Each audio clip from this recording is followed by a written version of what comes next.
BMW is broken again, and we're gonna try to fix it. This is gonna help me fix it. Yes, sir. But first,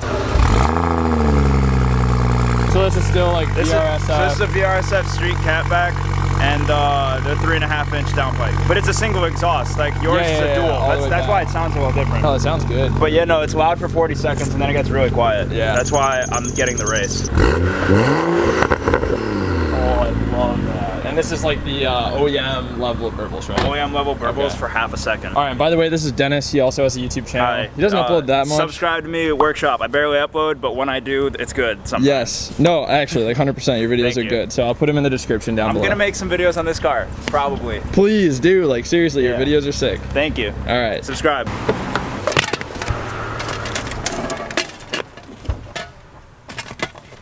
Fuck, I need to figure out a good way to grab it.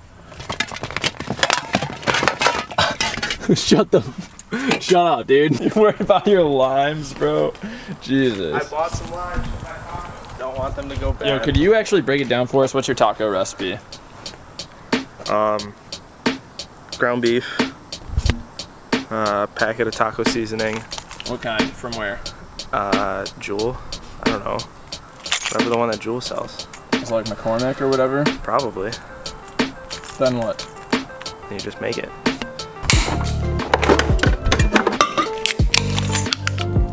All right, so essentially, over the past 2 or 3 days, I've been changing the oil filter housing gasket on this car. And like I did everything according to the instructions and like how you're supposed to do it. And when I went to start the car after, I gotta check engine light. It also will not tell me my oil level, which is super annoying. I'm gonna go ahead and buy the MHD like logger module, or like the one that allows you to data log and like read check engine lights. And I'm gonna go ahead and try to figure out what this check engine light's for. Then Peter and I are gonna try to fix it. If it's too big of an issue, I'm not gonna do it today because today is technically my day off and I'm still working and filming anyway, so. How many E92 335i's do you think there are in a junkyard? A lot. So there you go.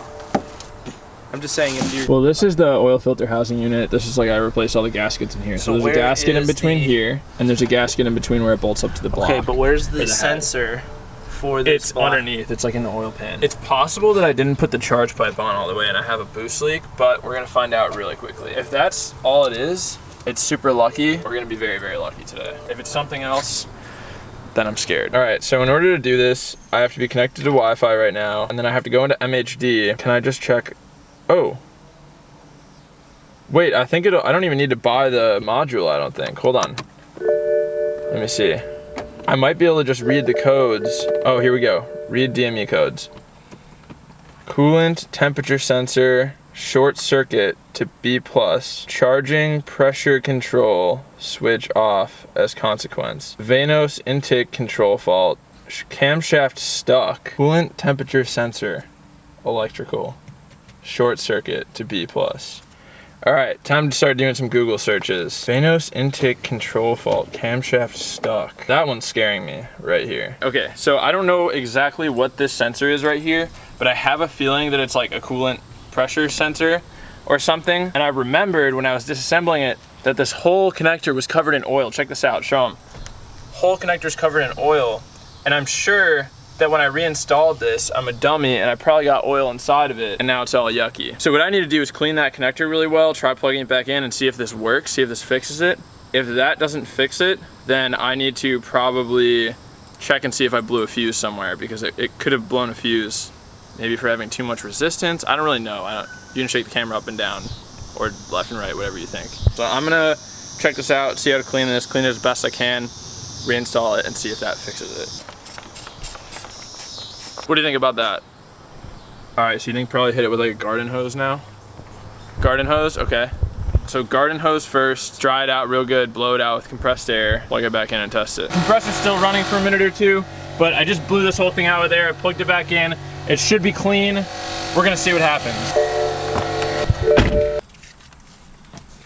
Oh, fuck.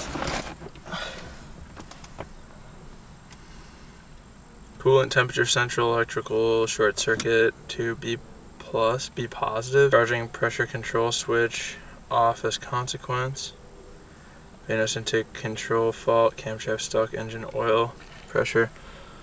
So same shorts, engine oil pressure sensor, electrical short circuit to earth. Dude, what is this insect? So I just cleared the codes after that, and I'm about to try firing up the car again. But before I do, I'm actually gonna reflash the ECU. I know that I have to put the phone into airplane mode to do this. We're gonna go stage 1, 93 octane, manual transmission. Close the door for me real quick.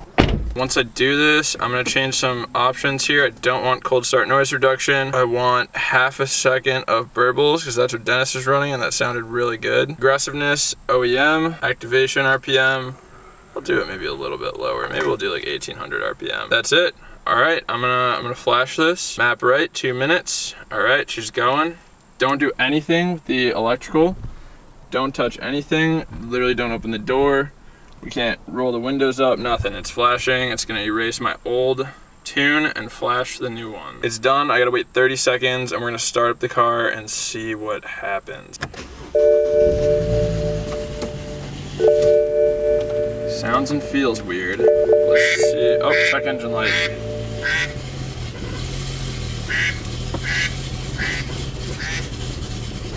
I'd show you. These are the new codes I got. Charging pressure control, switch off as consequence. I have a feeling that's a boost leak. Inlet camshaft, angle offset with respect to crankshaft, outside tolerance. Got some interesting codes here that I'm gonna have to figure out. So basically we had continued issues and we couldn't figure it out. The car actually threw 2 different codes after I started up the next time. It's very interesting, it's very weird. So we're gonna get some tacos right now and then we're gonna try a couple more things, and if we can't figure it out, we're gonna call it quits in like an hour or 2, and we'll just leave the car until I have time to fix it.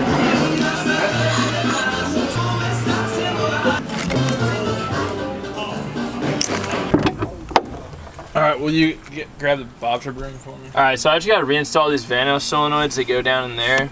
I'm gonna clean them off with some compressed air real quick. They're right over here. My hands are about to get real dirty, real greasy, but I guess I'm gonna do this one first, reinstall it, then do this one, and install it. So it turns out the video clip where I explained what the heck I was about to do got deleted or corrupted or something. I don't know where it went. But I did a bunch of research online and I found out that people's vanos solenoids were getting clogged up, getting dirty, and it's a possibility that they just weren't functioning properly. So it was a good idea to clean them. So that's what I'm about to do. That's what I'm about to try. It's kind of my last resort for the day. Dudes, look! I think it worked. No more check engine light, no more weird idle issues, nothing weird is happening. I'm driving this car for the first time in like a while, like 5 days I think. And it seems to be pretty smooth.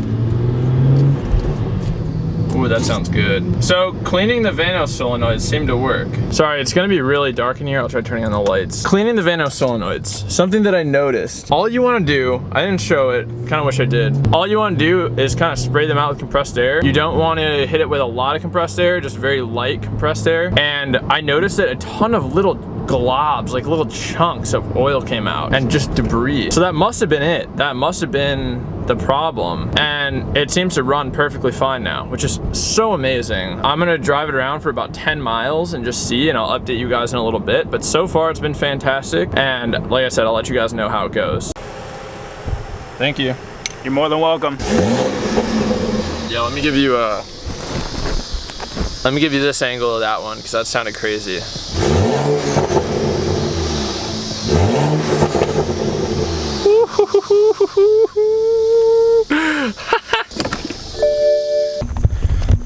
Okay, very quickly before I do the outro to this video and end it, I have to give you guys the next day cold start, because that's really the truth. That's what he said. That's just gonna tell us if it's fixed or not. Also, really quickly, look at this. I'm missing my freaking windshield washer caps or whatever, because I hit a pothole so hard that one came out, so I just took that one out so it'll at least be symmetrical. But I'm gonna get a new one very soon. I just want to touch up on that because like I don't want to take photos of this car like this because it's freaking ugly. But alright, let's get you guys this cold start. I'm just gonna set you guys down on the ground.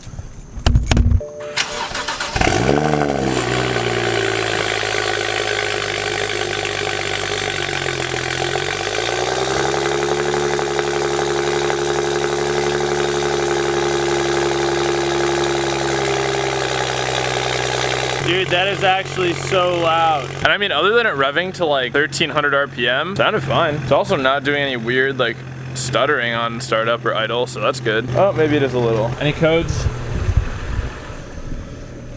No check engine lights yet. I'm gonna count this as a huge W. That's a weird sound. Really quick, that fixed. Whew.